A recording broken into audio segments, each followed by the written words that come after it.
word of the day is smite, as in, let's smite the demon. The foul beast has been smote, or I am completely smitten. Welcome back to Spirit Box Radio.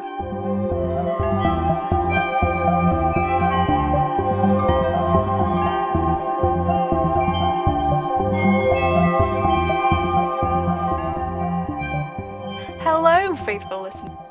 For this episode of the Spirit Box Radio Advice and Community segment, I have some interesting floral facts for all of you. I went back to the Hatfield Cub Hush and had Oliver the florist put me together a beautiful bouquet. He chose all the flowers specially, and most excitingly of all, he actually explained what all of them are. How exciting is that? I actually went back to the Hatfield Cub Hush with the intention of asking Oliver if he might be able to shed some light on the strange tarot deck I found in the studio some weeks ago. But when he offered to make me a bouquet, I clean forgot about everything else, I'm afraid. He did ask about my rose, which I told him had reformed from the ashes, and he made a quiet, melodious humming sound, and stared into the middle distance for a moment, before leading me into the back room behind the shop as he had the last time I'd visited. All of the plants that Oliver keeps in the back room of the Hatfield Cub Hush are in some way deadly. He put me together a bouquet of flowers which are deadly in entirely mundane, rather than arcane ways. How interesting is that? The tiny pink blooms, almost like cherry blossoms fixed atop an oversized rosemary stem, are oleander. They smell like apricots. It's really quite uncanny. They are massively toxic and can cause severe stomach aches, coma, and death. Even just a couple of leaves are enough to kill an adult human if prepared and administered properly. The pinks of the oleander are perfectly complemented by the bell-shaped blue of the aconitum. These pretty peepers will cause heart failure and muscle paralysis, and are also called monk's hood or wolfsbane. Sounds like they should be called everything's bane to me, though. They don't smell of anything in particular, but they are very beautiful. These are wreathed in the tiny pale buds of lily of the valley, which of course smells absolutely delightful, especially as a complement to the oleander, and is, of course, capable of incapacitating just about anybody if ingested. The bouquet is finished with beautiful, mysterious bells of belladonna, also and affectionately known as deadly nightshade, and a few tall sprigs of hemlock. The whole thing smells absolutely wonderful, and is, Oliver has informed me, entirely safe because of the soil in which it was grown. He told me he ferments the compost himself, but then he added, with twinkling eyes, that his exact methods are completely top secret. It makes the plants incredibly agreeable, he says, and they can be easily persuaded to forgo their poisonous personality traits for ones more befitting of such beautiful blooms, if just cultivated in the right conditions. He winked at me after he said that. I don't know why, but I couldn't say anything for a long while afterwards. Thank you so much for the bouquet, Oliver. The studio smells divine, and I'm sure the faithful listeners have enjoyed learning about these poisonous beauties just as much as I have. We have received a rather interesting letter in the PO box this week. It wasn't signed off, but I read it through earlier and nothing untoward happened, so I think I'll share it with you now, faithful listeners. It reads as follows. The new house that isn't new is smaller than ours. The loft hasn't been converted, and the cellar isn't finished and sealed. Downstairs there is just the kitchen and the living room and the staircase. Upstairs, the master bedroom, a bathroom, and a separate, tiny, windowless toilet room, and a box room. I've been into the house 3 times, and every time I find myself walking right into the box room. The walls are papered in stripes, pale green and blue, with a border of tiny ducklings just above waist height. The light switch is a cracked plastic bear, the paint on his eyes and nose scratched off. The rest of the house has high ceilings, but in the box room, the ceiling is lower, boxed in around the window. The wires from the spotlights hang down from 3 gaping holes in the cheap plasterboard. Through them, I can see only cobwebs and the old ceiling, about a foot further above the new one. The window in the box room is large, absurdly so for such a small room, lower than the windows in the other rooms of the house. It looks out over the tangled, messy garden and the tree I used to watch the birds in when I walked the dog. I don't watch the birds when I walk the dog anymore because the new house is in the way. There is less than a foot of separation between the edges of the window and the walls, and in the right-hand corner, the side of the house where it meets ours, there is a patch of black mould. Every time I go back to the house, no matter how sure I am I'm going somewhere else, I always open the door and find the blue box room, with the cracked, ghostly grin of the light switch there, and the faded yellow ducks, and the black mould festering in the corner. Last time I visited, without knowing why, I found myself pulling at where it was raised from the damp. Underneath it, the wall was slick with that same black mould, oozing a stench like rotting flesh and vinegar and unoccupied rooms. I haven't been back to the new house since, but it's still there. When I walk the dog, I see it watching me. The unshuttered windows on the first floor, like wide eyes, beckoning, calling me in.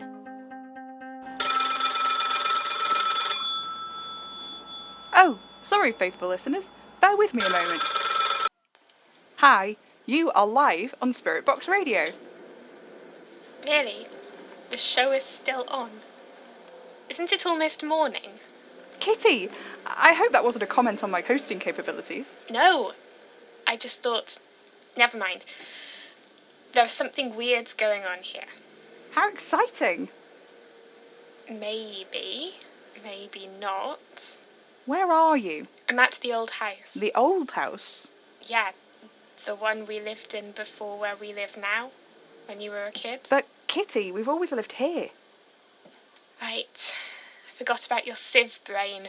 We didn't always live there. We used to live here.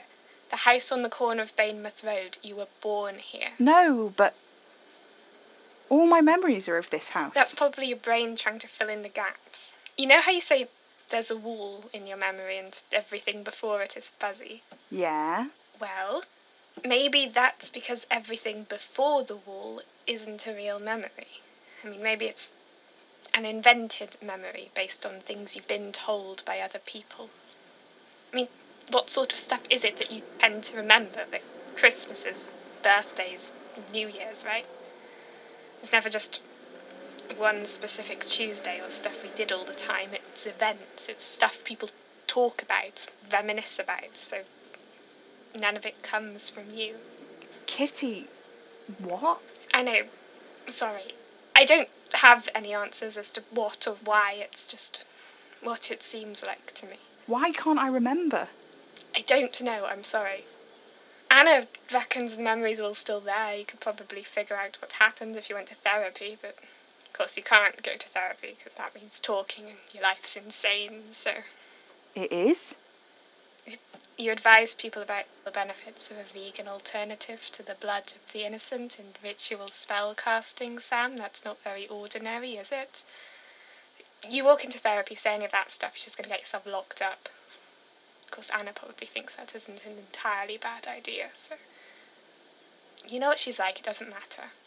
I mean, she doesn't know what she's saying half the time. This is all really besides the point anyway. There's something wrong with the old house. What do you mean? It's different, somehow. I can't explain it. I mean, that makes sense, right? How long has it been since we lived there? I suppose the new people want to change it a bit. No, it's not like that. I went in there the other day and everything was the same, but off. As in, like milk goes off? Mouldy? No, not mouldy. The lights were on in the hall. It felt like things were moving in the corner of my vision, but when I turned my head, nothing was there. It's not ghosts. It didn't feel like ghosts. It didn't even feel like a presence, not exactly. It was like the house itself was moving, wiggling just out of sight.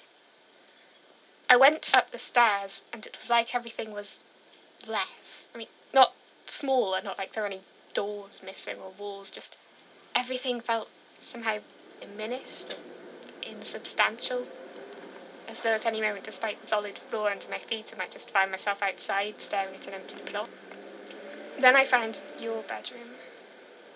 I mean, of all the rooms I'd seen with open doorways, it was the only one that seemed to have aged. The blue paint was peeling, there were cracks laced like spider webs through the plaster. Your old drawings, the white door, closed. They'd fallen to the floor, the edges were mouldy and the paper yellowed and spotted with black dots. The air was thick and wet and sweet, heavy and undisturbed, and the door was hanging open, but it felt like it had been shut for weeks, months maybe. And Sam, the window was gone. The window? Yes, I think, somehow, and I don't know how or why, but I think the new window in your bedroom in the new house, I think it's the window from here, from this house. But how? It doesn't make any sense. I don't know, Sam, I already told you, I don't know. It's funny. Just before you called, I was reading a letter from the P.O. box about a house that came from nowhere. Interesting. I've been trying to call you all night. Well, I thought I had, but if the show is on the air, it can't be as late as I thought. Where are you now? Oh. Kitty? I don't know. Are you still in the old house? Yes. I am. I think you need to get out of the house. That's funny, I could have sworn I left and went back to the travel lodge. Now, Kitty. Yeah. Right. Get out of the house. Yeah. Okay.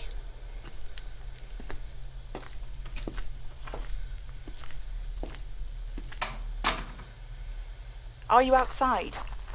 Yeah, I'm on the path. Did I actually go in? What? The house. I came all this way, it seems stupid not to go inside. Kitty, no, you've been inside already. You need to leave. No, Sam, I haven't. I mean, I need to see this house. It's the first time I've been this close, and that defence mechanism is kicked in. Usually I'd be halfway down the road by now, so I need to take this chance. Kitty, listen. Whatever is wrong with the house, it's not what you think right now. You've been inside. You were talking to me about my bedroom, about the window. The window? Right, it's here. It's in this house now. The window moved. That doesn't make any sense. You're telling me. Sam, I don't understand what you're playing at, but I need to go into the house and take a look around. I promised Madame Marie I would. Kitty, please do not go back into the house. Okay. Fine. Thank you. Come back home, would you? Leave the old house for now. I'll play you this conversation back. You went in there. Fine. I'll come back. Good. Honestly, I have no memory of this house, and I don't know. If Kitty can step outside and immediately forget she ever went in, then maybe it's not real. Maybe it's like the house in that letter, the new old house. Maybe it lied. I don't know. I've got the little book of big magic here. Maybe there's something about houses. Dwellings. Yeah. Let's see. There is an entry here called The Impossible House. It doesn't say very much about it, just that a few people have seen houses that weren't there before or that don't make sense when you go into them. But there's nothing that detailed, you know? But hang on, there's a note, really tiny. I think it's in Madame Marie's handwriting. It says, sometimes a house is a home, warm and nice. Other times it's a place of pain that makes you shiver when you step inside. Other times still, a house itself can be a thing that shivers. A thing that shivers. Huh. Not again. How do you and your friends keep getting in here? Fine, you can stay. But just you, none of your buddies, okay? Fascinating. Okay, faithful listeners, I think that's all for this evening. Remember to post on the forums to organise when you're going to be using the Spirit Box services, and tune in next week for more advice and community from Spirit Box Radio, though we've not got round to much of that today. I've been Sam Enfield, and I'll speak to you next time.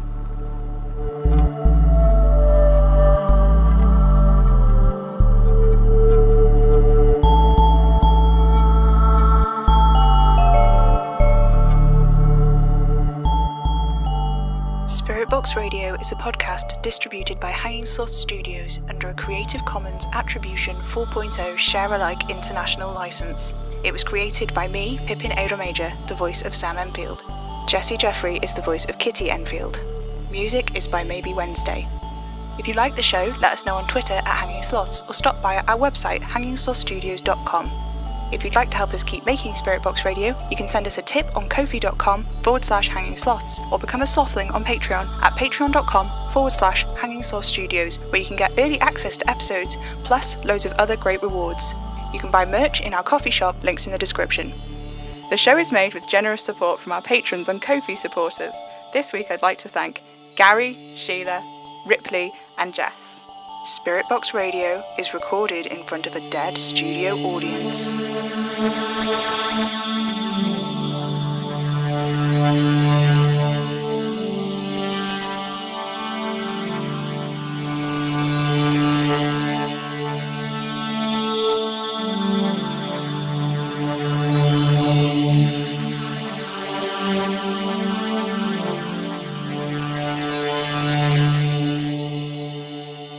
Tune in, get spooky.